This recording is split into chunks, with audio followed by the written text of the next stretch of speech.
이제 소방감리 기본 업무.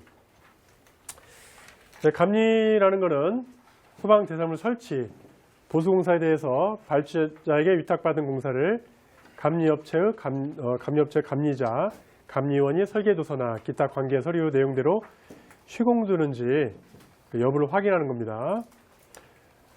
이 안에 많은 말이 숨겨져 있어요. 감리자는 뭐고, 감리원이 뭐고, 또 설계도서는 뭔지, 관계 서류는 뭐가 있는지, 그리고 2번 품질관리 관계 법령에 따라 공사관리나 발주자의 안전관리 권한 대행 등에 대한 기술지도가 있습니다. 이게 고유 업무고요. 저는 이 3번을 제일 비중 있게 둡니다. 뭐예요 이게? 코디네이터. 코디네이터가 뭐예요? 코디네이터가. 처음에 기원은 의상을 입을 때 우리 선생님 아주 멋지게 이렇게 모자도 쓰시고 안경과 가죽 잠바 이게 다 이렇게 조화를 이루셨네요. 누가 그것을 맞춰줘요? 코디네이터. 사모님이 맞추셨어요? 직접 하셨어요? 멋지게 아주 이루셨는데, 그럼 우리 건설에서는 코디네이터가 뭘까요? 우리 현장에 가면 계약 체계가 있죠. 제일 상위 단계가 누구예요?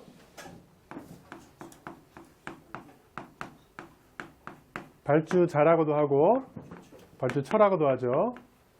발주자라고도 건축주라고도 하고 시행사라고도 여러 가지 있습니다.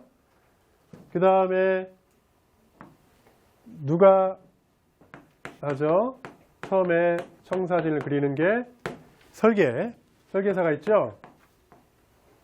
그러면 또 이건 상하위 개념은 아닙니다. 누가 일을 해요?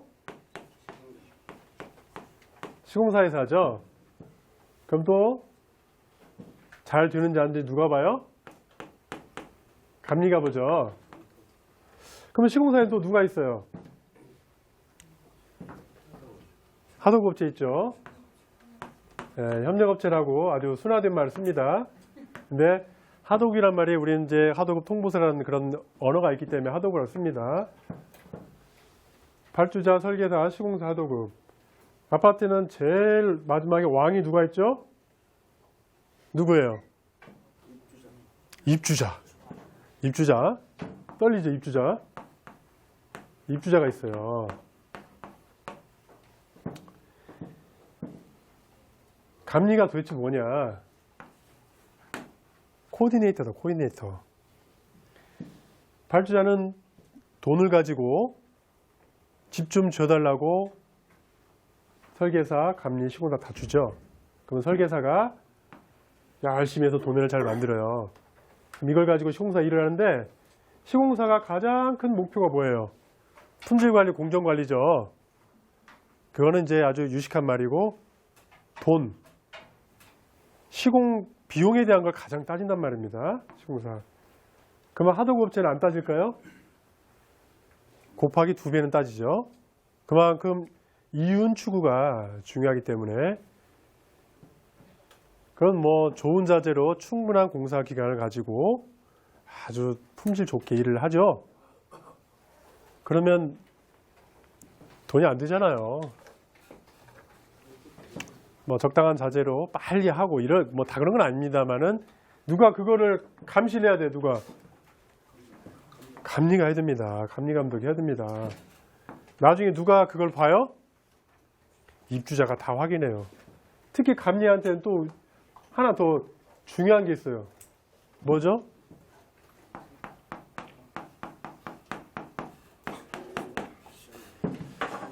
소방서. 어렵죠?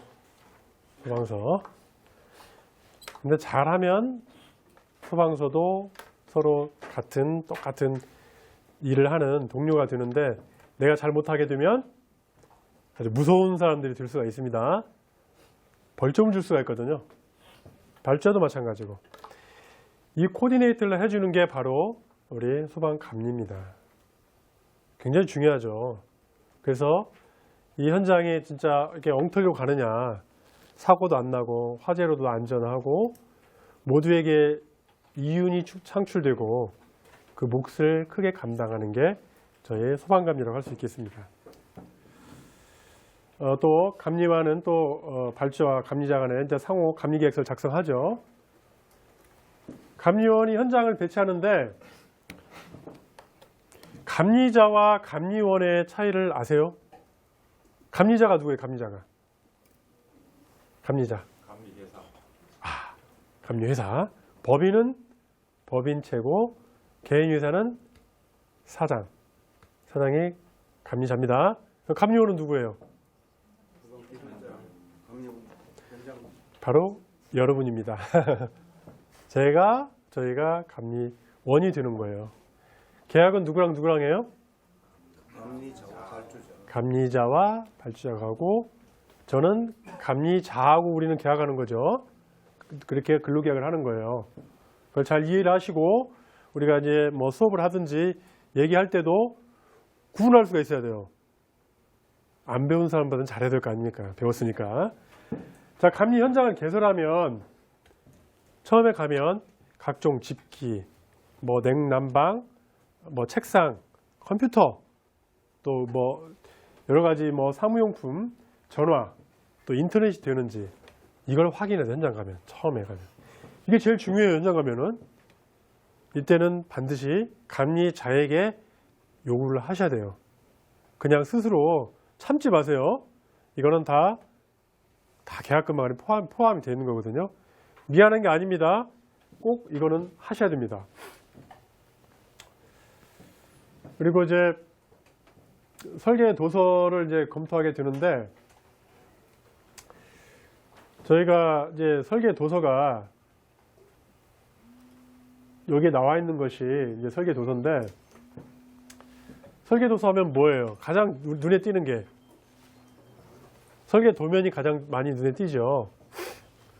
설계 도면은 결과물이에요. 설계 도면이 나오기 전에 뭐가 있어야 돼요? 그에 맞춰서 시방서가 있어야 되는 거예요. 그리고 계산서. 자, 시방서는 어떤 시방서가 있어요? 일반 시방서하고 특기 시방서가 있어요. 일반 시방서는 보편적으로 다 사용하는 거고 특기 시방서는 어떤 겁니까? 그 현장의 용도나 어떤 규모에 따라서 거기에 딱 그 맞춘 시방서예요. 둘 다 중요하겠죠? 그러나 특히 봐야 될 거는 특기 시방서예요. 자, 그러면 설계 도면에 시방서가 입혀지는 거예요. 그럼 설계 도면에 잘 표현이 만약에 부족한 거는 뭘 봐야 돼요? 시방서를 봐야 됩니다. 그리고 설계 도면에 나온 장비 어떤 용량이라든지 펌프로 말하면 그 압력 또 유량 동력 어디에서 나와요? 계산서에서 나와요. 그러면 우리 책상에 뭐가 있어야 돼요? 항상 설계 도면, 시방서, 계산서 이게 항상 있어야 돼요. 물론 이제 책꽂이 꽂아놔야 되겠죠. 항상 펴놓을 수는 없고. 이게 처음 단계에 들어갔을 때 꼭 검토를 할 수 있어야 돼요. 계산서가 도면과 일치하는지. 일치하지 않는데 그냥 흘러갔다? 그럼 뭘 소홀히 한 거예요? 감리 검토를 소홀히 한 거예요. 처음에 설계 검토를. 그러니까 그거를 초창기에 반드시 확인하셔야 한다는 거죠. 그리고 시방서가 도면과 상이하다. 그럼 어떻게 해야 돼요? 시방서를 수정하든지 도면을 수정하든지. 근데 그냥 수정할 수 있어요? 이거 틀렸네. 바꿔야지. 이거는 그냥 수정 못해요. 그렇죠? 우리가 도면을 누구한테 받아요? 발주자한테. 혹시 시공사한테 도면 받나요? 아니에요. 보통 시공사 이런 거 가지고 있죠.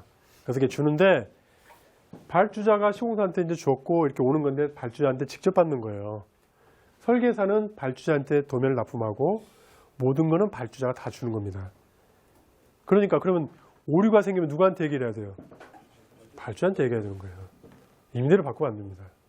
그러나 이제 단순한 법적 사항은 그냥 할 수 있죠. 그러나 어떤 성능에 관련된 거, 규모에 관련된 거, 어떤 디자인이나 이런 것은 임의로 할 수가 없는 거예요. 그러니까 그런 부분들은 꼭 검토를 해서 하셔야 되고, 시공상세도, 샵 드로잉이라고 그러죠. 시공상세도는 뭐예요? 시공상세도.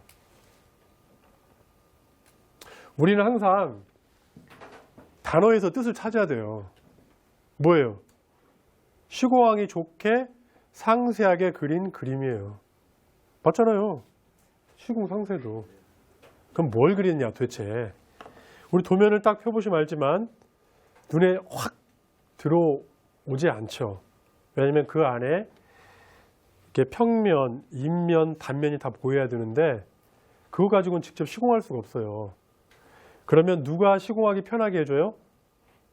협력업체 작업자가 시공 상세도를 보고 시각 경보기는 바닥으로부터 몇 미터 높이 있는지 또 소화전 함에서 얼마를 떨어졌는지 다 수치를 써놔요. 거기다가 또 재질도 써놔요.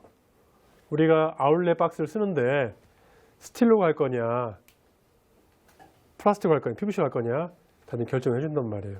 그런 거를 시공 상세도에다가 기록하게 됩니다.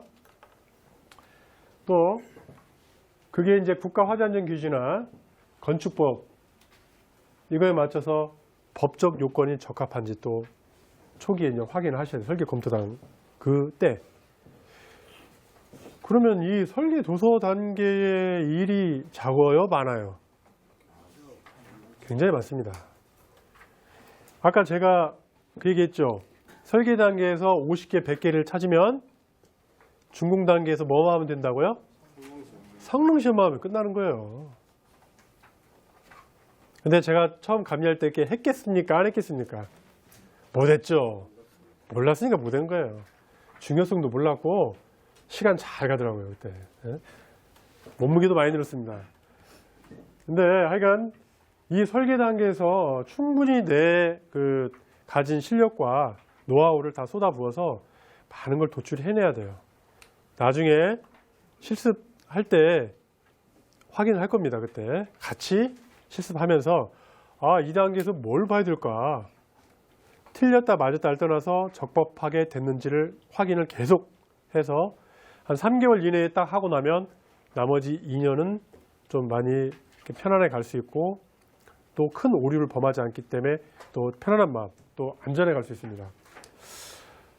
또 감리가 하는 일 중에 대관청 신고가 있어요. 특히 소방감리는 대관 업무가 많진 않아요. 건축은 수시로 하죠. 그런데 우리는 반드시 해야 될 게 뭘 해야 돼요? 처음에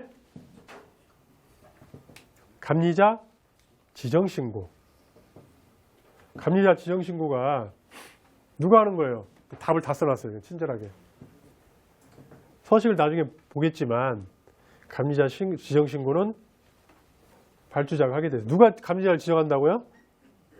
발주자가 지정하기 때문에 감리자 지정신고는 발주자가 합니다. 감리원 배치 신고는 누가 해요? 답을 달아서 다 하시네. 그냥. 감리원은 누가 배치해요? 감리자가 하잖아요. 그러니까 감리자가 하는 거고. 그 다음에 착공 신고서가 있죠. 이건 누가 해요? 시공사가 작성하고 감리원이 또 검토하는 거예요. 검토를 안 할 수가 없어요. 왠지 아세요? 연면적도 다르고 뭐 주소도 다르고 나중에 취합해보면 그래요. 그래서 반드시 감리원이 확인을 하셔야 됩니다. 원래는 이게 발주자가 하고 감리자가 하고 시공사가 해야 되는데 결국 누가 취합해서 가요? 바로 감리원이 합니다. 그래서 3개 파트. 지정신고, 배치신고, 착공신고. 자, 처음에 소방서에 들어갈 때 누구누구 들어가요? 첫째, 감리원이 들어가야겠죠? 당연히 들어가죠. 신고를 하는데. 그 다음 누가 들어가야 돼요? 발주자가 들어가나요? 바쁘신 분이 어떻게 가요? 무슨 청장, 구청장, 시장인데 시장이 소방서에 갈 수는 없잖아요. 감리자가 다 해줘요. 감리원이. 그 다음에 착공신고 누가 들어가야 됩니까? 누가? 착공 신고할 때 착공 신고서는 시공사 거잖아요. 누가 들어가요 거기에서 같이? 책임 기술자. 당연하죠. 거기는 책임 기술자가 하도급이 있다 그러면 하도급도 전기 기계 뭐 이렇게 있잖아요. 그럼 보통은 적게는 뭐 3명 아니면 4명 이렇게 같이 들어갑니다. 그거는 뭐 기본적인 거죠. 그쪽 관할 소방서에 처음 왔을 때 우리 기술자는 이렇게 되고 감리원은 접니다 하고 인사하는 건 당연한 거 아닌가요? 근데 옛날에는 뭐 옛날 얘기니까 혼자서 막 다 했죠. 근데 그러시면 안 됩니다. 반드시 처음에 시공사